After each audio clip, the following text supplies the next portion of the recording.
प्यारे छात्र छात्राओं, नमस्कार, सुप्रभात। आशा है आप घर पर होंगे, सुरक्षित होंगे, कुशल मंगल होंगे। हम ऑनलाइन शिक्षण कर रहे हैं और प्यारे बच्चों, ऑनलाइन शिक्षण में हम पाठ 7 आपका शुरू कल हमने किया था। पिछली वीडियो क्लिप में हमने विजयनगर साम्राज्य के बारे में आपको बताया था कि उसकी खोज कैसे आरंभ हुई, कैसे कर्नल कॉलिन मैकेंजी और पुरातत्वविदों ने इसकी खोज कार्य किया। आज हम इसी कड़ी में अगले प्रश्न पर चर्चा कर रहे हैं। इसके बारे में एक महत्वपूर्ण प्रश्न है और प्रश्न है, विजयनगर साम्राज्य की जल की आवश्यकताओं की पूर्ति कैसे होती थी। यानी वहाँ विजयनगर साम्राज्य जो दक्षिण भारत में आजकल जो कर्नाटक है उसको कर्नाटक साम्राज्य हुई के नाम से भी जाना जाता है। इसका एक प्रसिद्ध शहर है हम्पी, और हम्पी जिसे विजयनगर की राजधानी भी माना गया है, विजय का नगर, विजय का शहर इसे कहा गया है। इसकी जल की आवश्यकताओं की पूर्ति कैसे की जाती है। जैसा कि आप जानते हैं, विजयनगर साम्राज्य की स्थापना 1336 ईस्वी में हरिहर और बुक्का नामक दो भाइयों ने सल्तनत काल के दौरान, मोहम्मद बिन तुगलक जो दिल्ली में शासक था उसके दौरान दक्षिण भारत में विजयनगर साम्राज्य की स्थापना की थी। यह साम्राज्य में 4 वंश हुए, संगम, सुलू, तुलु, अराविडो, और इनमें सर्वाधिक प्रसिद्ध जो शासक रहा इतिहास में विजयनगर साम्राज्य में वो कृष्णदेव राय था, जिसने साम्राज्य की विशालता, साम्राज्य को काफ़ी ख्याति प्रदान की, अनेक युद्ध लड़े, जो भी युद्ध लड़े सभी में विजय प्राप्त की। परंतु 1565 में जब बहमनी साम्राज्य के साथ उनका महत्वपूर्ण युद्ध हुआ विजयनगर साम्राज्य का, तो उसमें उनकी हार हुई और हार के बाद विजयनगर साम्राज्य को बुरी तरह लूटा गया, नष्ट किया गया। बाद में धीरे धीरे यह साम्राज्य एक बार थोड़ा सा उभरा, परंतु फिर इसका 17वीं 18वीं शताब्दी में पतन हो गया, पूरी तरह ये नष्ट हो गया। अब प्रश्न ये पैदा होता है कि उस समय की जल की आवश्यकताओं के बारे में जानकारी कैसे पता चलती है।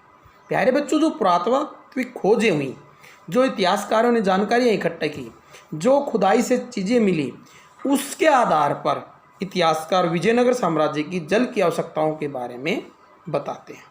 उनके द्वारा लिखे गए आलेख, अभिलेख, जो लेखन कार्य है, उससे हमें पता चलता है उनकी जल की आवश्यकताओं की पूर्ति कैसे होती थी। प्यारे बच्चों, विजयनगर साम्राज्य की जल की आवश्यकताओं की मुख्य रूप से पूर्ति तुंगभद्रा नदी द्वारा होती थी। तुंगभद्रा नदी और कृष्णा नदी दो महत्वपूर्ण नदियां विजयनगर साम्राज्य के उत्तर पूर्व की तरफ बहती थी और यह उनकी सिंचाई जल की आवश्यकता का महत्वपूर्ण स्रोत होती थी। तुंगभद्रा नदी विजयनगर साम्राज्य के उत्तर पूर्व में बहने के कारण नदी की कई धाराएँ थीं जो नदी में आकर मिलती थी।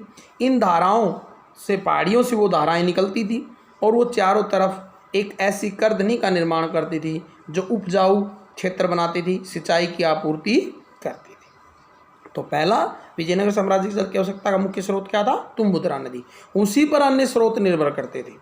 फिर है बांध और हौज बनाना। प्यारे बच्चों, विजयनगर साम्राज्य में जल की आवश्यकताओं की पूर्ति के लिए विजयनगर शासकों ने छोटी छोटी नदी धाराओं के ऊपर बांध बनाए और बांधों को बनाकर बड़े बड़े हौज बनाए। इन हौजों से उन्होंने जल की आवश्यकताओं की पूर्ति विजयनगर साम्राज्य के लिए की।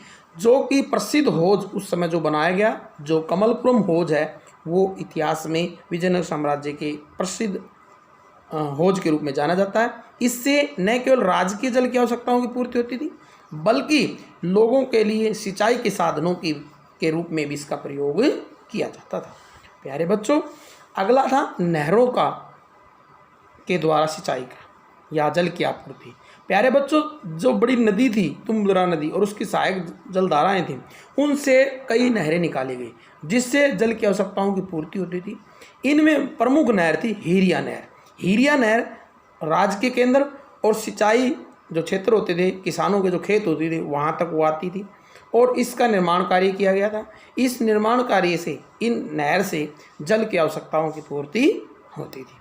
इसके अलावा जलाशयों का पानी पाइपों से शहर तक पहुंचाना, खेतों तक पहुंचाना। विदेशी यात्री उस समय जो आए, उन्होंने जल की आवश्यकताओं के बारे में सुंदर वर्णन करते हुए कहा है कि उस समय जो जलाशय होते थे, जलाशयों से ऊंचे जलाशय क्षेत्र में बनाए जाते थे, पहाड़ियों को काट कर जलाशय बनाए गए बड़े बड़ी।